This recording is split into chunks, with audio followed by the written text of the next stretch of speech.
Hello busy people. So ఇక్కడ ఒక గంట ఉంది కదా, అది ఇన్ కేస్ మీరు యాక్టివేట్ చేసుకున్నారనుకోండి, నేను చేసే వీడియో అప్డేట్స్ నోటిఫికేషన్స్ అన్నీ మీకు వచ్చేస్తాయి.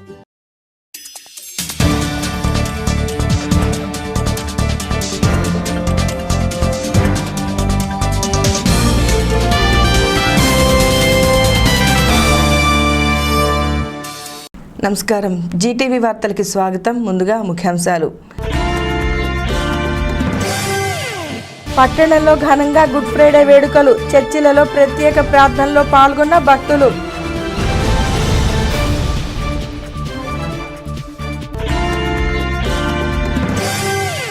తెనాలి పట్టణ రంగస్థల కళాకారుల సంఘ ఎన్నికలకు ముగిసిన నామినేషన్ దాఖలు చేసిన ఎం సత్యనారాయణ శెట్టి ప్యానెల్.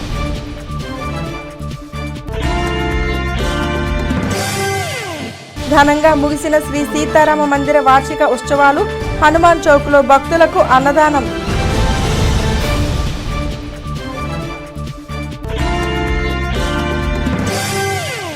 పట్టణంలో గుడ్ ఫ్రైడే వేడుకలు ఘనంగా జరిగాయి. ఈ సందర్భంగా పలు ప్రార్థనా మందిరాల్లో ప్రత్యేక ప్రార్థనలు నిర్వహించారు. సిలువపై యేసు చెప్పిన 7 మాటలను సంఘ కాపరులు భక్తులకు వివరించారు. పెద్ద సంఖ్యలో భక్తులు పాల్గొని ప్రార్థనలు చేశారు. గుడ్ ఫ్రైడే వేడుకలను శుక్రవారం పట్టణంలో ఘనంగా నిర్వహించారు. గుడ్ ఫ్రైడే సందర్భంగా పలు ప్రార్థనా మందిరాల్లో ప్రత్యేక ప్రార్థనలు నిర్వహించారు. చెంచుపేట, టౌన్ చర్చ్, ఐతానగర్ తదితర ప్రాంతాల్లోని చర్చిలలో ప్రత్యేక ఆరాధనలు జరిపారు. ఉదయాన్నే భక్తులు ప్రార్థనా మందిరాలకు చేరుకుని ప్రార్థనలు చేశారు. యేసుక్రీస్తు సిలువను మోస్తూ అందించిన సందేశాన్ని సంఘ కాపరులు వినిపించారు. సిలువ అనంతరం యేసు వినిపించిన 7 మాటలను భక్తులకు వివరించారు. టౌన్ చర్చిలో ప్రత్యేక ప్రార్థనలు జరిగాయి. ఐతానగర్ లూథరన్ చర్చిలో జరిగిన ప్రార్థనలో పెద్ద సంఖ్యలో భక్తులు పాల్గొన్నారు. మోయలేని భారమైనటువంటి ఆ సిలువను మోసుకుని కలువరిపై చివరి ఎక్కు ఆ సిలువకు ఎత్తబడి తన రక్తాన్ని చిందించినటువంటి ఆ సమయంలో ప్రభు ఈ మాటలు తెలియజేసేటువంటి వారిగా ఉన్నారు. అలాంటి పరిస్థితుల్లో కూడా ఆ తర్వాత మోయలేని ఆ సిలువను తీసుకుని కలువరి గిరికి ఆయన చేరి మరి అక్కడ శ్రమ పెట్టబడి శిలువ మీద మాట్లాడేటువంటి మాటలు మనం జ్ఞాపకం చేసుకోవాల్సినటువంటి వారమై ఉన్నాం. దేవుని బిడ్డలారా, ఆ శిలువలో ఎత్తబడి తన రక్త చిందించేటువంటి తరుణంలో, శ్రమను అనుభవించేటువంటి సమయంలో ప్రభు పలికేటువంటి మాట ఎంత ఉన్నతమైనటువంటి, వారందరి గురించి కూడా, శ్రమ పెట్టినటువంటి వారందరి గురించి కూడా ప్రార్థించేటువంటి విషయాన్ని గ్రహించవలసినటువంటి వారమైన దేవుని బిడ్డలారా, మనం సహించలేము, ఓర్చుకోలేము. ఒక మాట అంటే వెమ్మటే మనకి మళ్ళీ ఒకటంటే తగ్గింది, దాన్ని రెట్టింపు ఇవ్వాలి. ఒకటంటే మళ్ళీ తగ్గింది కదా, సమానంగా ఉంటుంది, దాన్ని పెంచు అంటే అలా ఉంటుంది మన మానవుల యొక్క నేచర్. కాబట్టి మనం ప్రభువు మాదిరత్వాన్ని, ప్రభువు ఎలాగా నేర్పిస్తున్నాడు, ఎలాంటి విధేయతను కనపరిచేటువంటి వారిగా ఉన్నాడు మనం గ్రహించవలసినటువంటి వారమైన దేవుని బిడ్డలారా, వీరిని క్షమించుము అంటే మానవస్తులో ఉండి దైవత్వాన్ని ప్రదర్శించినటువంటి వారు గమనించారా? అంటే యేసుక్రీస్తు ప్రభువారు సంపూర్ణ మానవునిగా శ్రమను అనుభవిస్తూనే, హ్యూమన్ బీయింగ్గా ఆయన శ్రమను అనుభవిస్తూనే దైవత్వాన్ని ప్రదర్శించేటువంటి ఎంత ఉన్నతమైనటువంటి. కాంగ్రెస్ పార్టీని గ్రామస్థాయిలో బలోపేతం చేసే విధంగా అందరూ కృషి చేయాలని ఆ పార్టీ ఇన్ఛార్జ్ డాక్టర్ చందు సాంశివుడు పేర్కొన్నారు. తెనాలి రూరల్ మండల ఉపాధ్యక్షునిగా ఆర్ సుదర్శనంను ఆయన నియమించారు.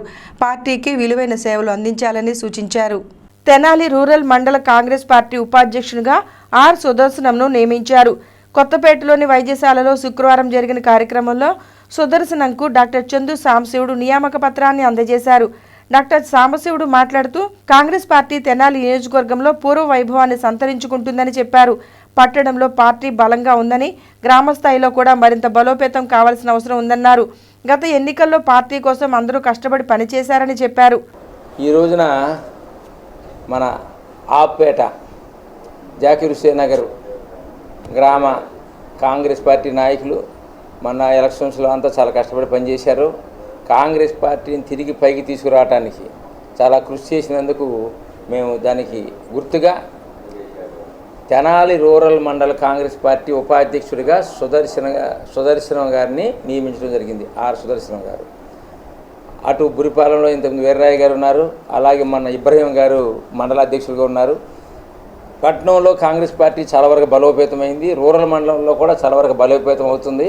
అలాగే రూరల్ మండలంలో బలోపేతం కోసం సుదర్శనం గారు అటు కష్టపడి పనిచేస్తారు. ఇటు మన బొమ్మసాని వీర్రాయ గారు కూడా అక్కడ కష్టపడి పనిచేస్తున్నారు. అలా అందరూ కలిసి కాంగ్రెస్ పార్టీని ఇంకా ముందుకు తీసుకెళ్తామని చూసి మనం చేస్తూ కార్యక్రమంలో బొమ్మసాని వీరరాఘవయ్య, భీమా రమేష్, నామన మల్లికార్జునరావు తదితరులు పాల్గొన్నారు. తెనాలి పట్టణ రంగస్థల కళాకారుల సంఘ ఎన్నికలకు నామినేషన్ల ఘట్టం ముగిసింది. ఎన్నికల్లో పోటీకి గాను ఎం సత్యనారాయణ శెట్టి నామినేషన్ను దాఖలు చేశారు. శివాజీ చౌక్ నుండి పట్టణంలో ప్రదర్శన నిర్వహించారు. ఎన్నికల అధికారికి నామినేషన్ పత్రాలను సమర్పించారు. తెనాలి పట్టణ రంగస్థల కళాకారుల సంఘ ఎన్నికలకు శుక్రవారంతో నామినేషన్ల ప్రక్రియ పూర్తయింది. ఈ నెల 28వ తేదీన ఎన్నికలు జరగనున్న దృష్ట్యా అధ్యక్ష పదవికి గాను ఏ సత్యనారాయణ శెట్టి శుక్రవారం నామినేషన్ దాఖలు చేశారు. అంతకుముందు శివాజీ చౌక్లో ప్రత్యేక పూజలు నిర్వహించారు. మేళ తాళాలు, డప్పులతో ప్రదర్శనగా కొత్తపేటలోని కాకతీయ కోఆపరేటివ్ బ్యాంకుకు చేరుకున్నారు. అక్కడ ఎన్నికల అధికారి డిఎల్ కాంతారావుకు నామినేషన్ పత్రాలను సమర్పించారు. ఈ సందర్భంగా ఎం సత్యనారాయణ శెట్టి మాట్లాడుతూ తమ ప్యానెల్ నుండి 9 మంది ఎన్నికల్లో పోటీ చేస్తున్నామని చెప్పారు. తెనాలి పట్టణ రంగస్థల కళాకారుల సంఘానికి దేశవ్యాప్తంగా ఎంతో గుర్తింపు ఉందని చెప్పారు. ఎంతో మంది కళాకారులు ఇక్కడి నుండి వెళ్లి ఉన్నత స్థానాల్లో ఉన్నారని తెలిపారు. కళాకారుల సంఘాన్ని మరింత బలోపేతం చేసేందుకు తమకు అవకాశం కల్పించాలని కోరారు. మా తెనాలి పట్టణ రంగస్థల కళాకారుల సంఘానికి ప్రతి 5 సంవత్సరాలకు ఒక పర్యాయం ఎన్నికలు జరుగుతున్నాయి. ముఖ్యంగా నేను అనగా సత్యనారాయణ శెట్టి అధ్యక్షులుగా, గరిపాటి సుబ్బారావు జనరల్ సెక్రటరీగా, అలాగే బొర్రా జయలక్ష్మి గారు కోశాధికారిగా, మరి ఉపాధ్యక్షులు జాయింట్ సెక్రటరీలుగా మరి ముత్తయ్య గారు, మన సుబాని గారు, లక్ష్మణ్ శాస్త్రి గారు, మరి అలాగే ఆదినారాయణ గారు, మరి మొత్తం 9 మంది ఈ ఎన్నికల్లో పోటీ చేస్తున్నాం. 28వ తేదీన ఈ సంఘానికి ఎన్నికలు జరుగుతున్నాయి. ఈరోజు నామినేషన్ని దాఖలు చేశాం ఎన్నికల అధికారులకు. కాబట్టి అందరినీ కోరేది ఏమిటంటే కళాకారుల్ని ఈ సంఘం స్థాపించినప్పటి నుంచి కూడా ఈ సంఘానికి ఎనలేని సేవలను చేసి ఇప్పటి వరకు తెనాలి పట్టణ రంగస్థల కళాకారుల సంఘానికి దేశంలోనే గుర్తింపు వచ్చే విధంగా అంతర్జాతీయ కళాకారులు కూడా ఉన్నటువంటి ఈ సంఘానికి చాలా పేరు ప్రతిష్టలను తీసుకురావడం జరిగింది. కనుక 28వ తేదీన జరిగే ఎన్నికల్లో మీ పవిత్రమైన కళాకారుల ఓట్లను మాకు వేసి మా ప్యానెల్కి విజయం సాధిస్తే తప్పనిసరిగా 5 సంవత్సరాలు కూడా కళాకారులు కళారంగంలో ఉన్నటువంటి సమస్యలన్నిటినీ తీర్చడానికి మనకు కావాల్సినటువంటి వసతులన్నీ ఉన్నాయి కనుక అందరూ గమనించి కళాకారులు పవిత్రమైన మీ ఓటును సత్యనారాయణ శెట్టి ప్యానెల్కి, నా ప్యానెల్కి ఓట్లేసి మా టీంని గెలిపిస్తే తప్పనిసరిగా మేము సేవలు చేయడానికి సిద్ధంగా ఉన్నామని మనవి చేస్తాం. బోస్ రోడ్లోని శ్రీ సీతారామ మందిరంలో వార్షిక నవరాత్రి మహోత్సవాలు ఘనంగా ముగిశాయి. ఉత్సవాల ముగింపు సందర్భంగా అన్నప్రసాద కార్యక్రమం నిర్వహించారు. పెద్ద సంఖ్యలో భక్తులు పాల్గొన్నారు. బోస్ రోడ్లోని హనుమాన్ చౌక్ శ్రీ సీతారామ మందిరంలో 87వ వార్షిక వసంత నవరాత్రి మహోత్సవాలు ఘనంగా ముగిశాయి. ఉత్సవాల ముగింపు సందర్భంగా శుక్రవారం పెద్ద ఎత్తున అన్నదానం నిర్వహించారు. భక్తులు అధిక సంఖ్యలో పాల్గొని స్వామివారి ప్రసాదాన్ని స్వీకరించారు. ఈ నెల 6వ తేదీ నుండి ఉత్సవాల సందర్భంగా విశేష పూజా కార్యక్రమాలు నిర్వహించారు. ఆలయ అర్చకులు నరసింహాచార్యులు మాట్లాడుతూ 34 సంవత్సరాలుగా భక్తుల సహకారంతో అన్నదానం నిర్వహిస్తున్నట్లు తెలిపారు. అన్నదాన సేవా సంఘం ద్వారా ఏటా వైభవంగా కార్యక్రమాలు చేస్తున్నామని చెప్పారు. భక్తులు ఎంతగానో సహకరిస్తున్నారని ఆయన తెలియజేశారు. పందిరి శాంతి సందర్భంగా స్వామివారి ఆంజనేయ స్వామికి ఆకు పూజ, రామచంద్రమూర్తికి పూజ కార్యక్రమాలు చేయిస్తూ స్వామివారి యొక్క ముందు భాగంలో జీడీసీ బ్యాంకు వారి ఆధ్వర్యంలో అన్నదాన కార్యక్రమం జరుగుతోంది. కావున భక్తులందరూ ఇచ్చేసి అన్నదాన కార్యక్రమాన్ని పరిసమాప్తి చేయాల్సిందిగా కోరుతున్నాం. పందిర శాంతి ఆకు పూజ కార్యక్రమం కూడా ఈ రోజున జరిపారు. ఈ రోజుతో ఉత్సవాలు పరిసమాప్తం అవుతాయి. తెనాలి పట్టణ రంగస్థల కళాకారుల సంఘం ఎన్నికలు ప్రశాంతంగా జరిగేలా చూడాలని ఎన్నికల అధికారి డిఎల్ కాంతారావు తెలిపారు. ఇప్పటి వరకు 2 నామినేషన్లు దాఖలయ్యాయని చెప్పారు. ఈ నెల 28వ తేదీన ఎన్నికలు నిర్వహిస్తామని ఆయన తెలియజేశారు. తెనాలి పట్టణ రంగస్థల కళాకారుల సంఘ ఎన్నికలకు అన్ని ఏర్పాట్లు చేసినట్లు ఎన్నికల అధికారి డిఎల్ కాంతారావు తెలిపారు. కొత్తపేటలోని కాకతీయ కోఆపరేటివ్ బ్యాంకులో శుక్రవారం ఆయన మీడియాతో మాట్లాడారు. శుక్రవారంతో నామినేషన్ల గడువు ముగిసిందని చెప్పారు. ఇప్పటి వరకు 2 నామినేషన్లు దాఖలైనట్లు వివరించారు. ఈ నెల 28వ తేదీన ఎన్నికలు నిర్వహించనున్నామని చెప్పారు. ఎన్నికలు ప్రశాంత వాతావరణంలో జరిగేలా అందరూ సహకరించాలని కోరారు. ఆయనతో పాటు బొల్లిముంత కృష్ణ, ఎంపీ కన్నేశ్వరరావు తదితరులు పాల్గొన్నారు. ఈ తెనాలి పట్టణ రంగస్థల కళాకారుల సంఘం ఆఫీసులో ఈ పట్టణ రంగస్థల కళాకారులలో ఎన్నికలు జరుగుతూ ఉన్నాయి. అంటే గత 5 సంవత్సరాల క్రితం ఒకసారి జరిగింది, మళ్ళీ ఇప్పుడు ఎన్నికలు జరుగుతూ ఉన్నాయి. అది బీసీ కాలనీలో ఆ కళాకారుల సంఘం ఆఫీసులో జరుగుతాయి. అయితే నామినేషన్లు 17, 18, 19 తారీఖుల్లో నామినేషన్లు సమర్పణ కోసం మేము టైం ఇచ్చాం. ఇవాళ 19వ తారీఖు ఆఖరి రోజు. మొన్న 17వ తారీఖున ఒక నామినేషన్ పత్రం వచ్చింది, ఇవాళ ఒక నామినేషన్ పత్రం వచ్చింది. ఈ రెండిట్లో దుర్గాప్రసాద్, నాగల వెంకట దుర్గాప్రసాద్ అది ఒక నామినేషను. అట్లాగే ఇవాళ వచ్చినటువంటి నామినేషను ఎం సత్యనారాయణ శెట్టిది. దాన్ని బట్టి మేము ఏమనుకున్నామనంటే 2 గ్రూపులు మాత్రమే ఉన్నాయి ఎన్నికల్లో. ఈ 2 గ్రూపులకి సంబంధించి 28వ తారీఖు ఎన్నికలు జరుగుతాయి. అయితే ఎన్నికలు ప్రశాంతంగా జరగాలనేది మేము ఇరు వర్గాలకి చెప్పడం జరిగింది. ఇందులో ముఖ్యంగా ఏంటంటే ఐడెంటిఫికేషన్ ఒకటి మాకు సమర్పించడం, తద్వారా పోలింగు జరిపించడం అనేది మా యొక్క కర్తవ్యంగా మేము భావిస్తూ ఉన్నాం. తర్వాత మేము ఈ కమిటీ తరఫున నేను మీకు ఈ యొక్క సమాచారం ఇస్తున్నాను.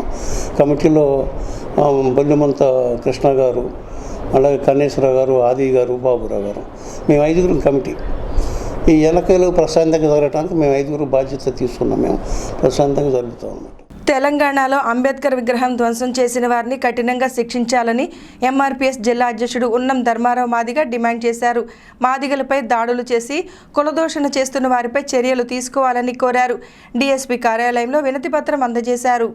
తెలంగాణలో అంబేద్కర్ విగ్రహాన్ని ధ్వంసం చేయడం అత్యంత బాధాకరమని ఎంఆర్పీఎస్ జిల్లా అధ్యక్షుడు ఉన్నం ధర్మారావు మాదిగ పేర్కొన్నారు. విగ్రహం ధ్వంసం చేసిన వారిని కఠినంగా శిక్షించాలని ఆయన డిమాండ్ చేశారు. ఈ మేరకు శుక్రవారం డీఎస్పీ కార్యాలయంలో వినతిపత్రం అందజేశారు. ఉన్నం ధర్మారావు మాదిగ మాట్లాడుతూ అంబేద్కర్ విగ్రహం ధ్వంసం చేసిన వ్యక్తులను కఠినంగా శిక్షించాలని కోరారు. కార్యాచరణ రూపొందిస్తున్న మందకృష్ణ మాదిగను హౌస్ అరెస్ట్ చేయడం బాధాకరమని అన్నారు. అదేవిధంగా ఈ నెల 15వ తేదీన కనపాల సురేష్ను, ఆరిగ చంద్రారెడ్డి తదితరులు కులదూషణ చేశారని అన్నారు. వారిపై చర్యలు తీసుకోవాలని డిమాండ్ చేశారు. కొల్లిపర మండలం మున్నంగి గ్రామంలో కనపాల సురేష్ అనే వ్యక్తి ఎస్సీ మాదిగ, అతను కరకట్ట మీద కూర్చుని మద్యం సేవిస్తూ ఉండగా చంద్రారెడ్డి, వెంకటరెడ్డి, శ్రీకాంత్ రెడ్డి, చౌదరి వీళ్ళు 9 వచ్చి ఇక్కడ నువ్వు కూర్చుని మందు తాగుతావా అని చెప్పి దౌర్జన్యం చేసి అతనిపై రాడ్లతో హత్యాప్రయత్నం చేసిందే కాక, కులదూషణ చేసిందే కాక, చంపుతామని బెదిరించి మళ్ళీ తెలివిగా వీడు చస్తే మన మీదకే వస్తుంది, మడ్డ కేసు మన మీదే పడుతుందని చెప్పి చంద్రారెడ్డి పోలీసు వారికి ఫోన్ చేసి పోలీసు కానిస్టేబుల్ పిలిపించుకుని ఈ కనపాల సురేష్ని పోలీస్ స్టేషన్లో బంధించారు. 2018 ఆగస్టు 26వ తారీఖున ప్రభుత్వం వారు రిలీజ్ చేసిన గెజెట్ ప్రకారం, అది అట్రాసిటీ చట్టం ప్రకారం వాళ్ళని అరెస్ట్ చేయాలని చెప్పి పోలీసు వారికి విన్నవించుకుంటున్నాము. గుడ్ ఫ్రైడేని పురస్కరించుకుని ఇమ్మానియల్ ప్రార్థనా గోపురంలో రక్తదాన శిబిరం నిర్వహించారు. యువకులు స్వచ్ఛందంగా ముందుకు వచ్చి రక్తదానం చేశారు. దైవ సేవకులు భానుప్రసాద్ రక్తదాన శిబిరాన్ని ప్రారంభించారు. మారిసిపేటలోని ఇమ్మానియల్ ప్రార్థనా గోపురంలో శుక్రవారం గుడ్ ఫ్రైడే వేడుకలు ఘనంగా నిర్వహించారు. గుడ్ ఫ్రైడే సందర్భంగా యువకులు స్వచ్ఛందంగా ముందుకు వచ్చి రక్తదానం చేశారు. ప్రభుత్వ వైద్యశాల బ్లడ్ బ్యాంకు నిర్వాహకులు డాక్టర్ గద్దె శ్రీనివాసరావు రక్తదాన శిబిరాన్ని ప్రారంభించారు. దైవ సేవకులు రెవరెండ్ భానుప్రసాద్ మాట్లాడుతూ సర్వ మానవాళి కోసం యేసుక్రీస్తు దాతృత్వాన్ని చాటుకున్నారని చెప్పారు. సర్వ మానవాళి ఆయన త్యాగాల్ని గుర్తుంచుకోవాలని ఆయన తెలియజేశారు.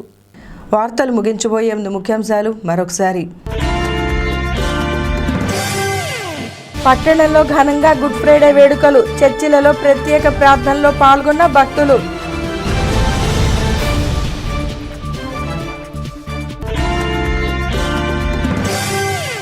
తెనాలి పట్టణ రంగస్థల కళాకారుల సంఘ ఎన్నికలకు ముగిసిన నామినేషన్ దాఖలు చేసిన ఎం సత్యనారాయణ శెట్టి ప్యానెల్.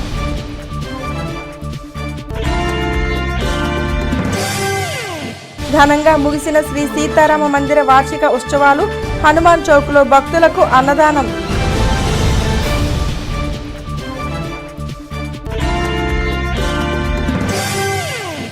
ఈ వార్తలు ఇంతటితో సమాప్తం. నమస్కారం. Hello busy people.